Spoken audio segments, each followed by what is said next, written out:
Coca-Cola à portée de chacun, à toute heure de la journée et partout dans le monde. Telle pourrait être la devise de la célèbre marque.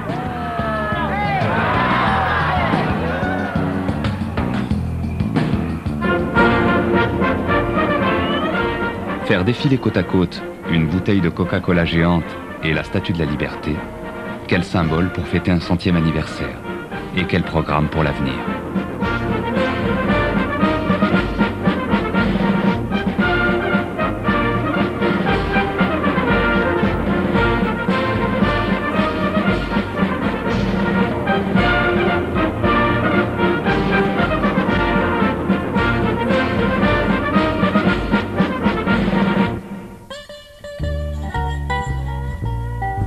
I'd like to buy the world a home and furnish it with love.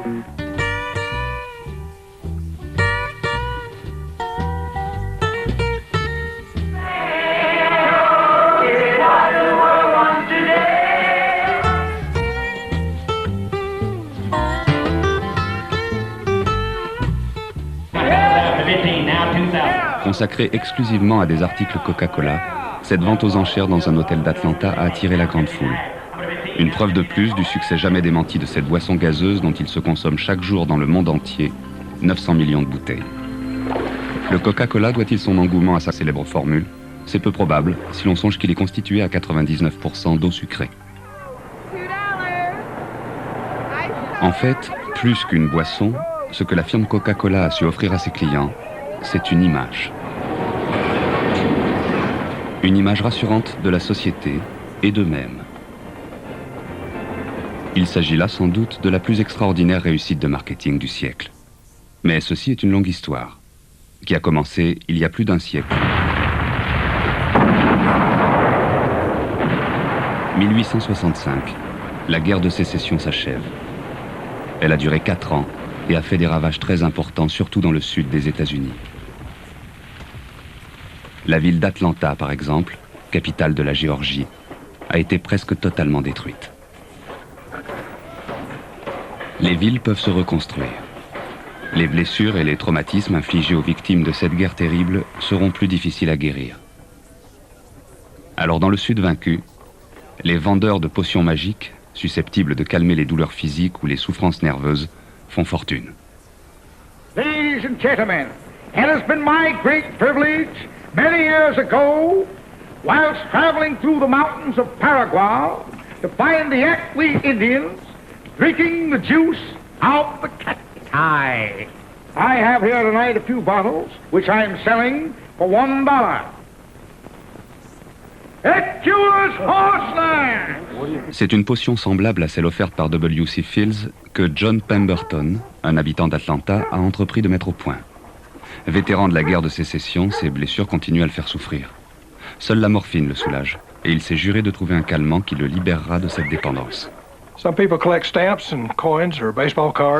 Il y en a qui collectionnent les timbres ou les monnaies ou n'importe quoi d'autre. Moi, j'ai décidé de collectionner tout ce qui concerne John Pemberton depuis le jour où j'ai compris qu'on ne savait à peu près rien de cet homme. L'inventeur du produit qui a eu le plus grand succès commercial de l'histoire.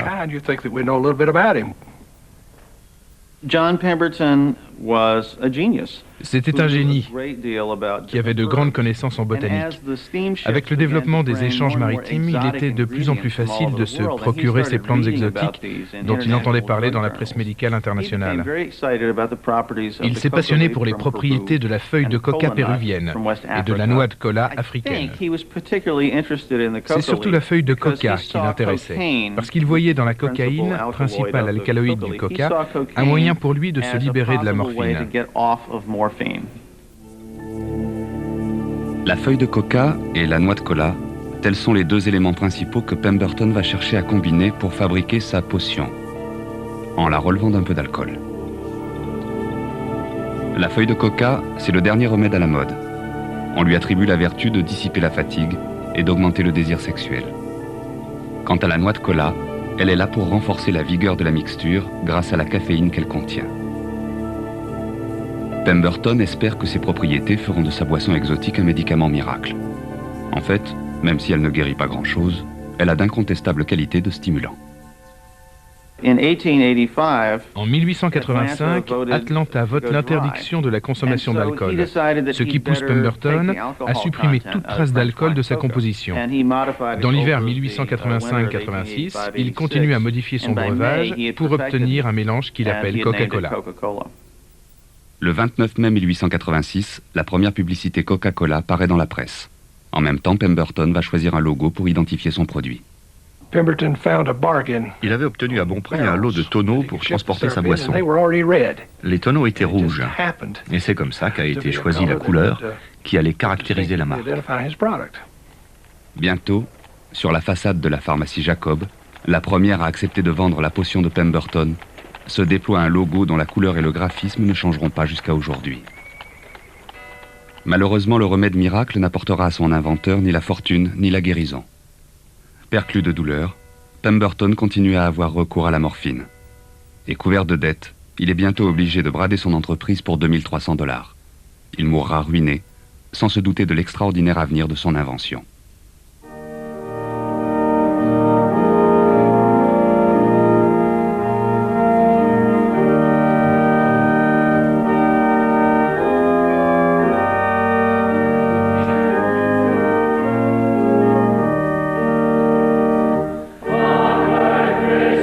C'est un pharmacien, membre assidu de l'église méthodiste, qui reprend l'affaire de John Pemberton en 1888.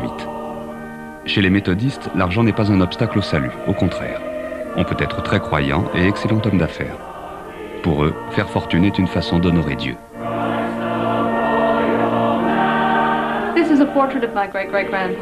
Voici un portrait de mon arrière-arrière-grand-père, Asa Kendler, fondateur de la firme et qu'on appelait à Atlanta le roi du Coca-Cola. À l'époque, il souffrait d'horribles migraines et un ami lui avait conseillé d'aller à la pharmacie Jacob qui vendait un nouveau produit appelé Coca-Cola et qui était un remède contre le mal de tête. Asa s'y est rendu avec réticence, mais il a été immédiatement soulagé. Il s'est aussitôt juré d'acquérir la formule. Devenu propriétaire de la fameuse formule, Candler lui donne un nom de code, 7X. C'est un maniaque du secret. Il cache les étiquettes des différents composants, détruit toute trace écrite qui pourrait permettre de reconstituer la formule, et fait lui-même les mélanges, à l'abri, derrière le portail de sa demeure d'Atlanta. C'était le Saint des Saints. Quelques privilégiés seulement y étaient admis, auxquels il avait appris à humer et à goûter les ingrédients. Lui-même, il lui suffisait de déguster en bouche une cuillère de la potion pour savoir si le mélange était correct. Il appelait le Coca-Cola « mon élixir en or » et il avait pour propager sa foi la ferveur et l'enthousiasme d'un missionnaire. C'est aux produits de parapharmacie qu'on doit le démarrage de la publicité en Amérique. Quand on veut vendre des machines à coudre, on peut se passer de publicité. Les gens ont besoin de machines à coudre. Mais ces pseudo-médicaments, personne n'en avait vraiment besoin. La plupart n'avaient pas d'effet réel. Il fallait vraiment les imposer aux consommateurs potentiels. Les premiers consommateurs visés par Candler, les hommes d'affaires. Buvez un Coca-Cola à 8 h du matin, et votre esprit restera clair jusqu'à 11 h, promet-il. Candler se conduit presque comme le fondateur d'une nouvelle religion. Et les vendeurs qu'il envoie dans les États du Sud sont en fait des disciples chargés de propager la bonne parole.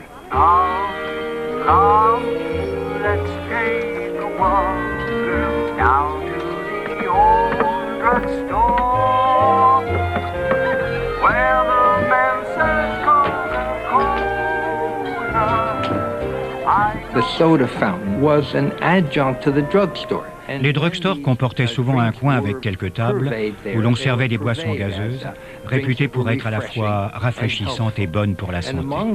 Le Coca-Cola, qui en faisait partie, a vite pris une place importante.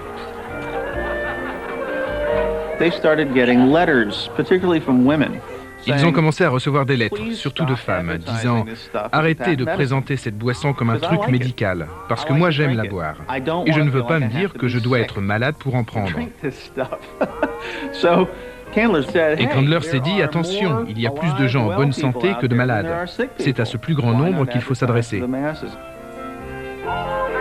Fini le breuvage contre la migraine. le Coca-Cola devient une boisson délicieusement rafraîchissante qu'apprécient les jeunes gens dans le vent. Cible privilégiée, les femmes, une catégorie de consommateurs de plus en plus nombreuse. Mais la jeune femme séduisante et sportive qui deviendra l'effigie de Coca-Cola est aussi un clin d'œil adressé aux hommes assoiffés. C'est la première fois qu'au lieu de vendre une boisson, on offre au public une image. Et une image désormais affichée partout. Ils ont eu l'astuce de la mettre, cette image, sur des supports que les gens consultent ou regardent souvent, comme les miroirs ou les calendriers. Ils en mettaient aussi sur les boîtes d'allumettes que l'on tient en main, le temps d'allumer une cigarette. Candler voit grand. Il appointe des artistes itinérants pour peindre son logo sur les murs d'immeubles, d'entrepôts ou d'usines à travers l'ensemble des États-Unis. 20% de son chiffre d'affaires est consacré aux dépenses publicitaires, chose impensable à l'époque. Et à l'aube du XXe siècle, il vend déjà 36 millions de bouteilles.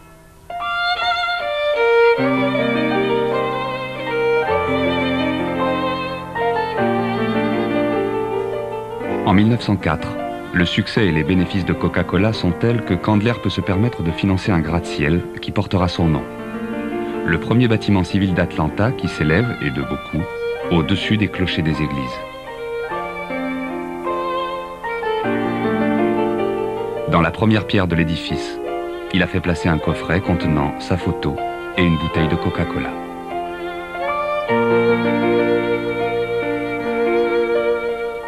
Le nom de Coca-Cola avait un côté magique pour un commerçant. Il suffisait d'arborer leur logo pour avoir une affaire florissante, parce que tout le monde adorait cette boisson et voulait en boire.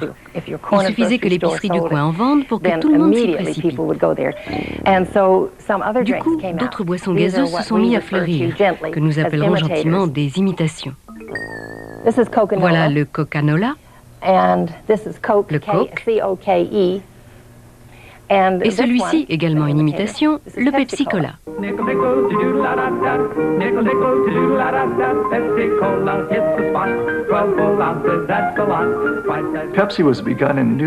Le Pepsi a été inventé à New Bern, en Caroline du Nord, par un jeune pharmacien du nom de Bradham. Après un grand nombre d'essais et de tâtonnements, il a mis au point une boisson qui était très appréciée des consommateurs locaux, qui la surnommèrent le Brad's Drink. Le Brad's Drink, comme le Coca-Cola, est à l'origine un produit pharmaceutique. L'un des ingrédients qu'il contient, la pepsine, est utilisé pour soigner les indigestions. Sa réputation a fini par se répandre, et Bradham s'est dit qu'il lui fallait trouver un nom plus commercial.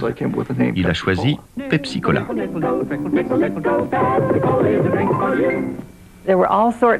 Il y avait des tas de gens qui distribuaient des boissons de ce genre, éventuellement de qualité. Mais en les vendant dans des bouteilles portant le nom de Coca, Coke ou Cola, ils concurrençaient la société Coca-Cola, établie depuis longtemps. Et elle n'était pas d'accord pour être plagiée. Bientôt, une vingtaine de concurrents vont se bousculer sur ce marché si florissant. L'un des derniers venus, Pepsi-Cola, est particulièrement actif. La riposte de Candler, une nouvelle bouteille. Sa forme originale, inspirée de la robe fourreau, était évidente pour tous. Ils voulaient une bouteille facile à identifier, quelque chose qui permette à tout le monde de reconnaître le Coca-Cola. Et l'un des critères, c'était que dans le noir, en la prenant dans la main, on sache que c'était une bouteille de Coca-Cola. 2 bottles of Coca-Cola. Yeah? Make sure it's Coca-Cola. All them bottles look pretty much alike. Not now, they don't. Is that Coca-Cola? Yes, sir. And that's the brand new bottle for Coca-Cola. The hobble-skirt bottle. They patterned it after the hobble-skirt Betty wears. Pretty nifty, huh? I'll take the hobble-skirt. I'll take Betty. À l'origine, le Coca-Cola contenait un peu de cocaïne. Mais dès 1903, toute trace de celle-ci a disparu de la formule. Toutefois, le public de l'époque reste convaincu que cette boisson contient quelques traces de drogue. Et la publicité joue volontiers sur ce côté fruit défendu. L'idée que le Coca-Cola avait un côté discrètement inavouable aidait la vente. Ce n'était pas une simple boisson gazeuse, elle avait un léger parfum de péché. Oh, mother, you wouldn't know your child. Oh, mother, I'm getting awfully wild. I am drinking Coca-Cola now. Pour expliquer l'attrait qu'elle exerçait sur nous, je prendrai l'exemple d'une cousine appartenant à une branche de la famille sans lien avec Coca-Cola. Dans son école, la surveillante en chef tenait aux élèves un discours du genre « Les filles, vous ne devez jamais prendre 2 aspirines avec du Coca-Cola. Vous seriez amenées à faire des choses que vous regretteriez. » Alors, dès qu'elles avaient un après-midi de libre, elles se précipitaient au drugstore le plus proche pour avaler aspirine et Coca-Cola, attendant de voir ce qui allait se passer. Each girl began to shimmy and shake. Then Percy hollered out, goodness sake, oh mother, if you could just see, this is the life, dear, for me. Il y a eu un procès célèbre intenté par le gouvernement américain à Coca-Cola en 1911. Harvey Wiley, qui a créé l'administration fédérale de la santé, avait une véritable horreur du Coca-Cola. Et il estimait qu'une boisson consommée par des enfants ne devait pas contenir de caféine. Pour se défendre, Candler affirma avec force que les enfants ne buvaient pas de Coca-Cola, ce qui était ridicule, car de toute évidence, ils en buvaient.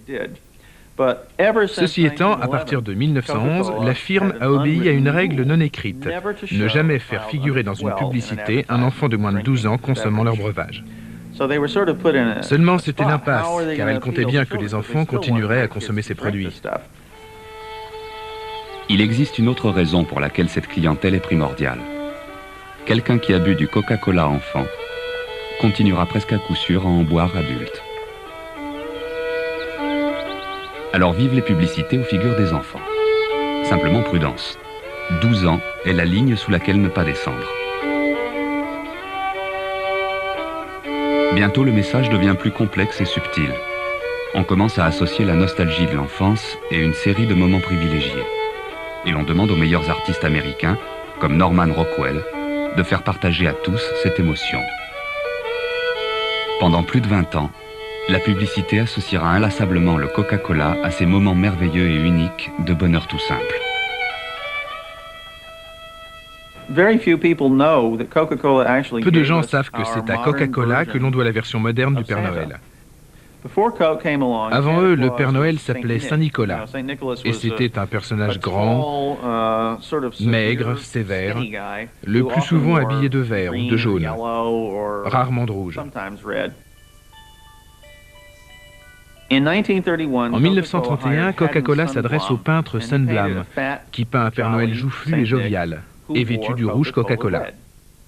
Sundblom était un peintre d'origine irlandaise très réputé, mais qui malheureusement aimait un peu trop la boisson. Ils ont dû avoir peur qu'il leur claque dans les doigts et lui ont fait peindre 5 années de Père Noël d'avance.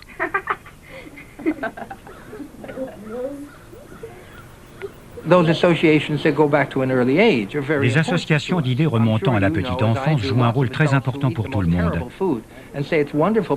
Beaucoup d'adultes sont capables de manger la nourriture la plus effroyable en la trouvant merveilleuse parce que leur maman cuisinait comme ça. Un des moyens de retrouver notre passé, c'est de consommer. Et consommer des choses qui font naître une de ces associations est très important pour chacun. 50 ans d'une politique constante, appuyée par le plus important budget publicitaire de tous les produits de grande consommation, vont porter leurs fruits. L'image de Coca-Cola va se sacraliser pour devenir une sorte d'icône, d'image sacrée. Mais le public est changeant et imprévisible. Avant d'essayer de l'influencer, il faut savoir être à l'écoute. Bien avant de lancer une campagne, on conduit une réflexion approfondie. Quel est le problème? Où sont nos faiblesses? Qu'est-ce que les gens disent de nous? On se rend sur le terrain à écouter ce que les gens disent du produit Coca-Cola et de la communication que nous proposons. Dans son ensemble, l'opinion nous a été favorable tout au long des années. Ça remonte loin en arrière, à Candler, qui avait su s'attacher des artistes comme Norman Rockwell pour réaliser ses affiches. À l'époque de Candler, c'est à partir des affiches que s'est créée l'image. La musique et le film prendront ensuite le relais, mais le message qu'ils véhiculent reste le même. Sun beating down on the back of my neck and nothing on my mind. And Ice cold Coke on the back of my throat. Say hello, summertime. Sun beating down on the back. Nous devions rester très près des idées de base de nos campagnes. Pas question de s'éparpiller.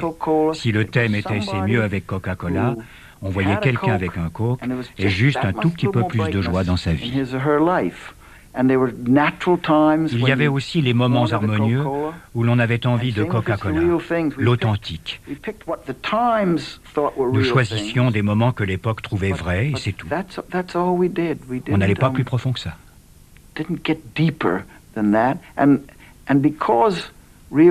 Comme toutes ces choses vraies étaient très américaines, on ne s'éloignait pas de Norman Rockwell.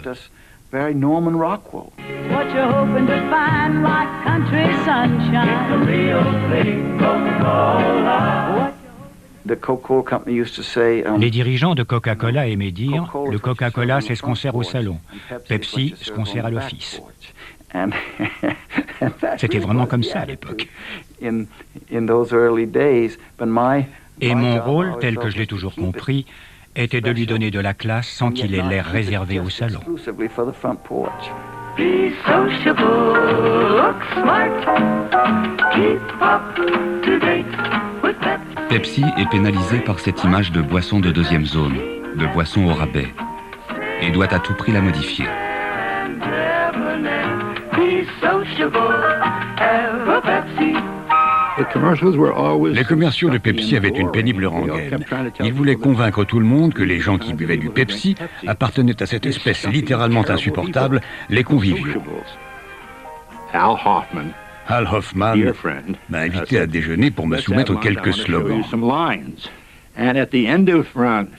Au bout de 15 à 20 minutes, je lui ai dit « Il y a sur un de ces feuillets la plus belle idée publicitaire jamais proposée à Pepsi Cola. »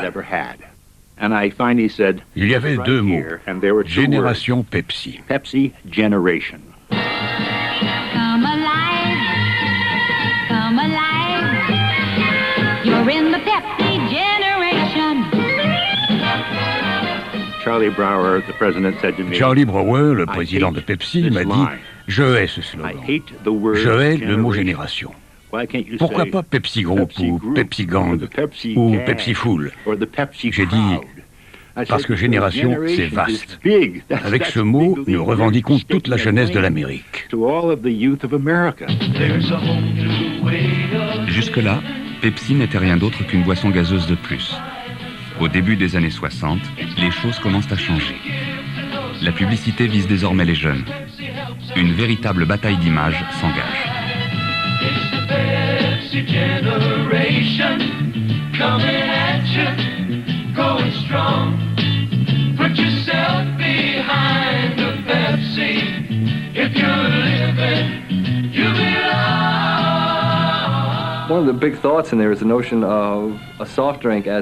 La grande idée, ce fut de faire d'une boisson une sorte de badge, indiquant l'identité de celui qui la buvait et l'intégrant à un groupe social. C'était ça la trouvaille, qui la faisait sortir de la catégorie produit de consommation pour en faire une image sacrée.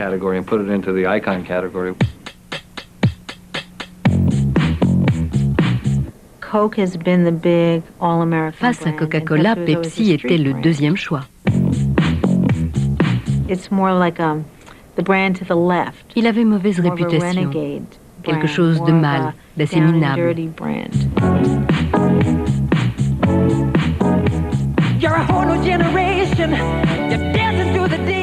Dans les années 80, Pepsi va voir sa part de marché passer à 20% et sa campagne autour de Michael Jackson déclenchera une guerre publicitaire sans précédent.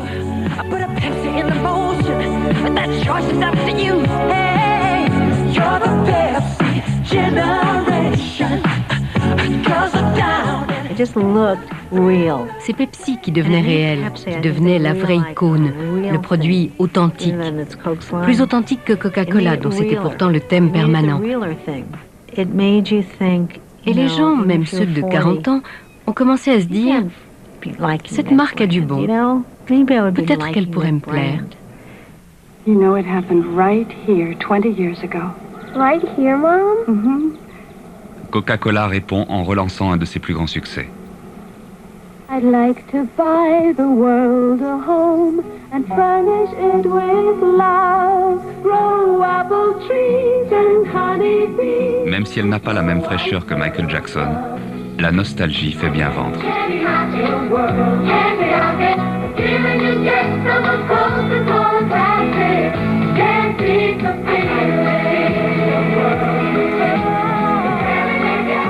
À la fin des années 80, Coca-Cola est toujours loin en tête. Mais Pepsi est un concurrent dynamique et qui progresse rapidement. Chez Pepsi, on retient une idée de pub sur 100 à peine. Certains jeunes créatifs sont convaius qu'ils ne parviendront jamais à vendre une idée. Il leur arrive d'en proposer une cinquantaine, et elles sont toutes descendues en flammes, comme au tir au pigeon. 1.5 hours at the opera. And do you think those are the ones I've chosen for now? A little tough. Young Beetle. Which leaves 5.1 months for pure, unadulterated, mindless...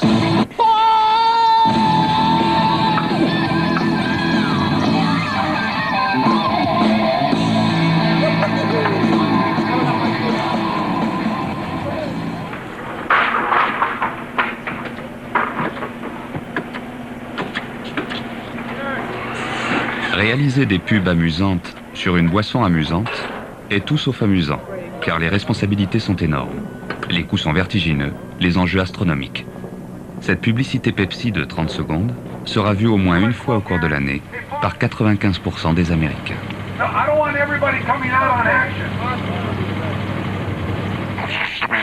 No. Burger with cheese. Hey, no, I said a buddy burger, buddy cheese, funny. Come on now. Buddy, listen up. Forget it, right? Come on now. Forget the burger. Forget the fries. Okay, just give me a large Pepsi. All I really want is a Pepsi. Pepsi! Yeah. Action, guys. La différence est si faible entre les deux boissons. Ce que Coke et Pepsi vendent, en fait, c'est une image. Et tous les publicitaires vous diront qu'il n'y a rien de plus difficile à définir qu'une image. Pourtant, elle doit être forte et lisible. You need to get the intercom fixed.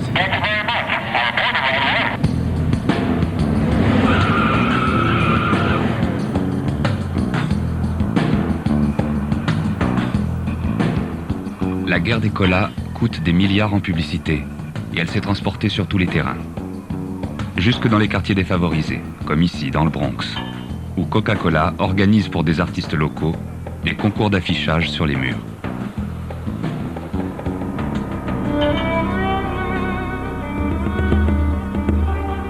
Cette guerre sans merci ne s'est pas limitée au territoire américain. Elle se dispute aujourd'hui dans le monde entier. Ainsi, alors que l'effondrement de l'Empire soviétique a mis fin à la guerre froide, il n'a pas interrompu la bataille que se livrent en Russie les deux géants.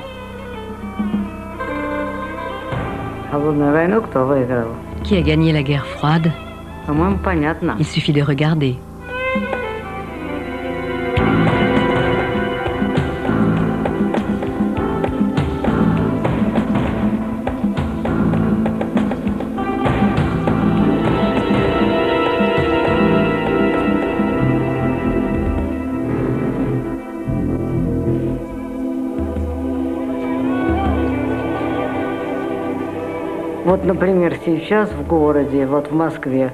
Quand on se promène dans les rues de Moscou, on se demande où on est.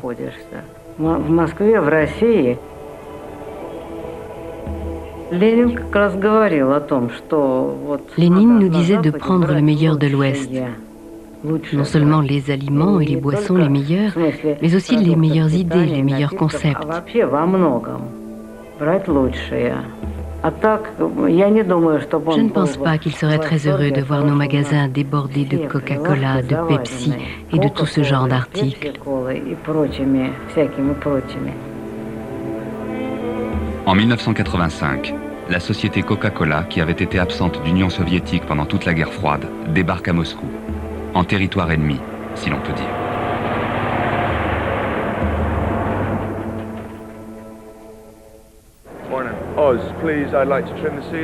L'URSS est depuis des années la chasse gardée de Pepsi Cola. Puisqu'une bataille s'annonce, ses dirigeants doivent s'y préparer. Nigel, where do you want people standing? Green passes through the tunnel there, please. Do you know if any of the celebrities are here yet? Cindy is 5 minutes away. Pepsi a longuement élaboré sa contre-attaque. Elle sera puissante, spectaculaire et bleue. La guerre du cola, si on peut employer cette expression, comme toutes les grandes guerres commerciales de l'économie moderne, constitue un phénomène très nouveau. J'ai le plaisir d'accueillir les représentants des médias internationaux venus de près de 30 pays pour fêter un des moments les plus importants de l'histoire de Pepsi Cola.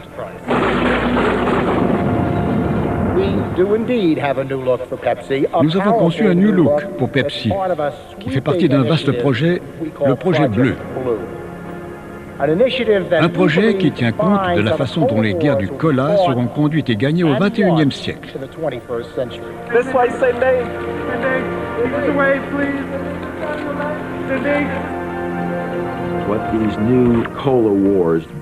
Le résultat de ces guerres est de restreindre nos possibilités de choix, en développant des monopoles occultes, qui créent de nouveaux besoins et des produits pour satisfaire ces besoins.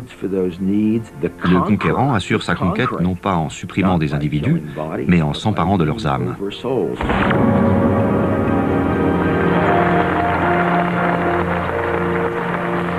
Conquérir les âmes, voilà l'objectif. Et pour cela, il faut commencer par bien connaître les opinions des consommateurs. Ceci est le travail d'organismes spécialisés dans les enquêtes d'opinion.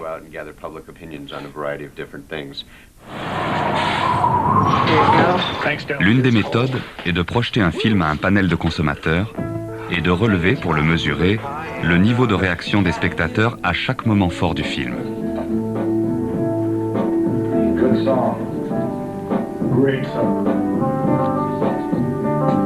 Il s'agit d'analyser les motivations qui font choisir une boisson plutôt qu'une autre, alors que leurs goûts sont pratiquement identiques.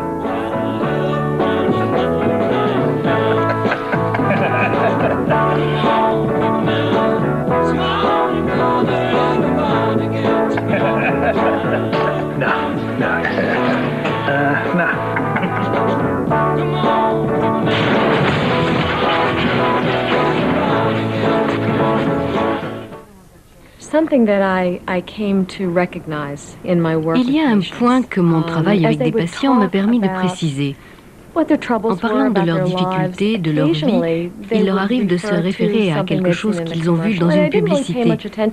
Ça ne m'avait jamais tellement frappé avant d'avoir affaire à, disons, Amy. Ce n'est pas son vrai nom. Elle répétait tout le temps qu'elle n'avait pas appartenu à la génération Pepsi. Une façon de regretter de n'avoir jamais fait partie de cette jeunesse qui chantait, dansait, s'amusait. Et désormais, elle se sentait trop vieille pour appartenir à la génération Pepsi. Elle intériorisait des clichés publicitaires et les utilisait pour se faire une image d'elle-même.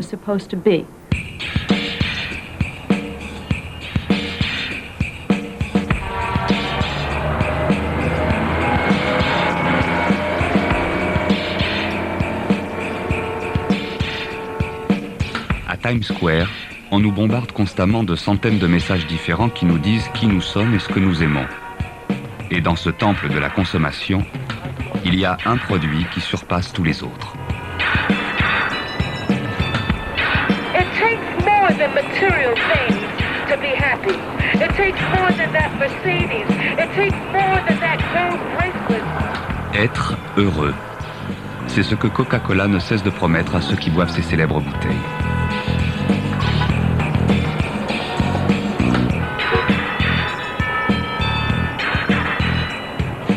Une marque connue dans le monde entier. Une capitalisation boursière de 157 milliards de dollars. Quel chemin parcouru depuis la potion de Pemberton vendue pour calmer les maux de tête. That happiness that you get from the alcohol is artificial. That happiness that you get from drugs is artificial. But there ain't nothing like the real thing. You need the real thing. You need real joy. You need real happiness.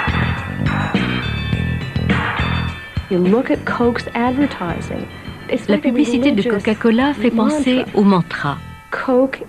Ce qu'ils vendent, c'est une continuité entre les générations, un lien vivant entre des cultures différentes, ce qu'il y a de fondamental et d'essentiel chez les humains. Ça va jusqu'à une sorte de lien spirituel.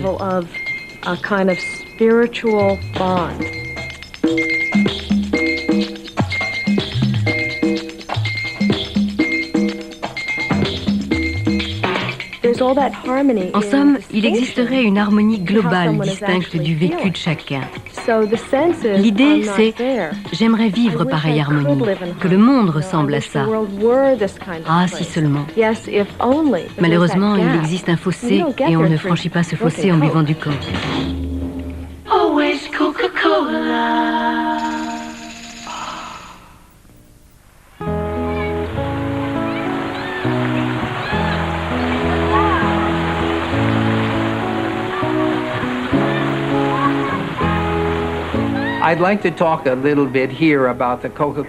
J'aimerais parler du musée Coca-Cola d'Atlanta. C'est une institution très intéressante. Il reçoit beaucoup de visiteurs. Après être entré, vous êtes conduit par l'ascenseur au dernier étage. Seul moyen de redescendre, les escaliers. Donc pas question d'échapper à l'intégralité du message. Une des premières choses que j'ai vues après être monté au sommet, c'est un film où un homme au teint argenté nous disait d'un ton paternel: You know, in the final analysis, Coca-Cola really doesn't belong to us. It belongs to you. To anyone and to everyone who has ever shared a moment with a Coke. C'était comme d'être en présence de Dieu. Le film se poursuit par la plus délicieuse des musiques. Et on voit des gens de toutes les couleurs, de toutes les tailles, de toutes les races boire du Coca-Cola. Des Esquimaux, des Zoulous, le monde entier est en transe. C'est comme si l'esprit de Coca-Cola donnait naissance à un monde où règne l'harmonie universelle, où se désaltérer se conjugue avec amitié, où les boissons rafraîchissantes se boivent entre amis. Où quand on est ensemble, on est heureux, et quand on est heureux, on boit du Coca-Cola, et on est heureux, et on est ensemble. Et les messages ainsi s'entrelacent d'une façon merveilleusement convaincante. Ce temple, cette synagogue, cette cathédrale de la consommation fait penser à ces baluchons médicinaux dans lesquels les Indiens d'Amérique transportaient des objets sacrés qui, rassemblés, témoignaient symboliquement de leur identité en tant que peuple. En un sens, le musée Coca-Cola est une sorte de baluchon sacré.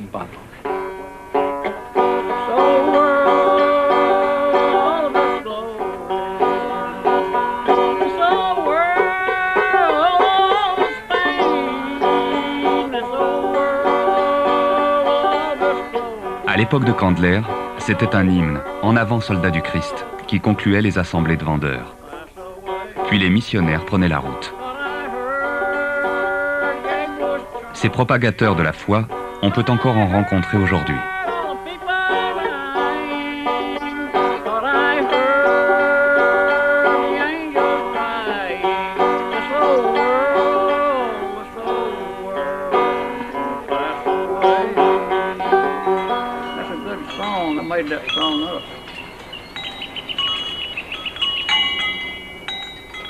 Cet homme est un pasteur, le révérend Howard Finster. Il a choisi de moderniser la parabole chrétienne de l'ivraie et du bon grain. Quand le Christ a imaginé la parabole du bon grain, pourquoi l'a-t-il fait? Parce que tout le monde savait ce qu'était le bon grain. Il en est de même aujourd'hui d'une bouteille de Coca-Cola.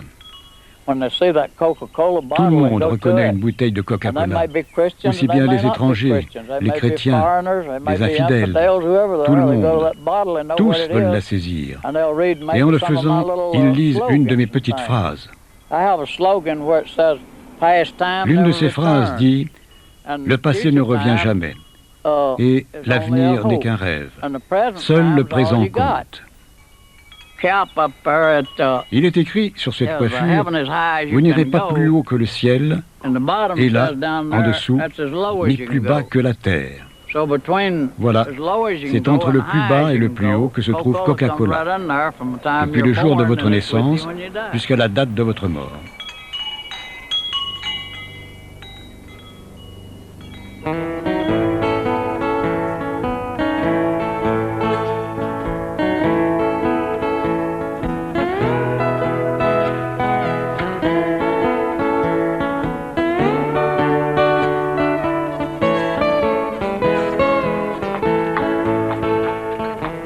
Cela a donc commencé il y a plus d'un siècle. Un bourgeois d'Atlanta a eu le flair de racheter la formule d'un inventeur inconnu. Et grâce à son génie de la publicité, il a fait de sa boisson un mythe, presque une religion.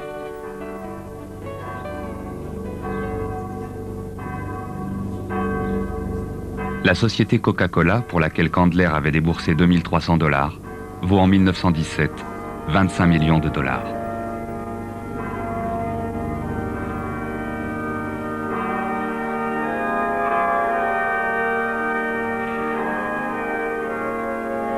Il a alors 65 ans et sent ses forces décliner.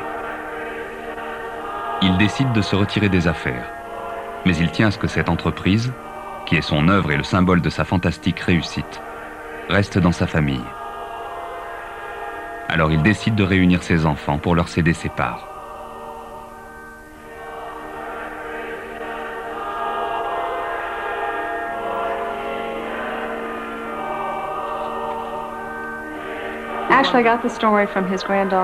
Je tiens l'histoire de Laura Candler.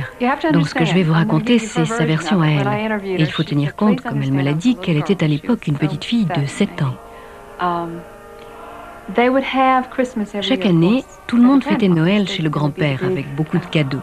Cette fois-là, on a commencé à distribuer des enveloppes. Mes parents ont eu leur enveloppe, les oncles et les tantes aussi. Ce qui ennuyait Laura, c'était d'avoir elle aussi une enveloppe, au lieu d'un cadeau déballé, une poupée par exemple, qu'elle a eue finalement. Dans les enveloppes, il y avait les actions Coca-Cola. Les enfants de Candler à qui il avait distribué la majorité du capital ont bientôt vendu la société, sans rien dire à leur père. Et ça l'a presque tué. Pas seulement la vente, mais d'avoir choisi comme acheteur un groupe de banquiers dirigé par Ernest Woodruff. Ce Woodruff, Candler le haïssait, comme la plupart des gens d'Atlanta. Il avait la réputation d'un homme d'affaires très avare et impitoyable. Ça l'a beaucoup affecté. La société qu'il leur avait donnée était une véritable vache à lait, une affaire merveilleuse qu'il suffisait de bien gérer. Mais ils en étaient incapables. 7 ans plus tard, en 1924, Candler est à New York, où il passe Noël seul dans une chambre de l'hôtel Biltmore. Il écrit à un de ses fils. « Je ne sors plus jamais. Ma solitude est totale. J'ai compté, à une époque, parmi les quelques personnes qui faisaient la pluie et le beau temps à Atlanta. Et mes enfants m'admiraient. Aujourd'hui, je ne suis plus rien. »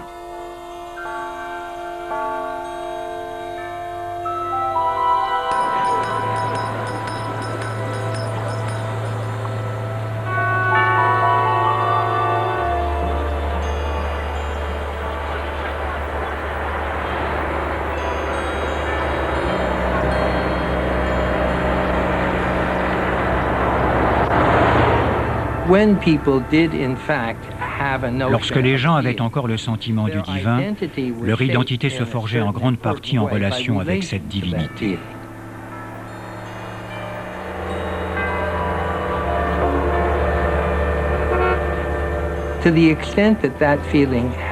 Dans la mesure où ce sentiment a été remplacé par la notion que l'on peut bâtir la personnalité que l'on souhaite avoir à partir de ce qu'on consomme, la consommation tend à prendre la place des idéologies. Lorsque je conduis une Mercedes, porte une Rolex, passe mes vacances à Saint-Moritz, j'indique au monde entier qui je suis. Ma personnalité correspond à ce que je consomme. Ça ne renseigne pas sur mon caractère ni sur mes relations avec autrui, mais mon identité devient celle que des firmes commerciales ont façonnée. Voilà où la société de consommation nous rattrape. En un sens, c'est une nouvelle religion.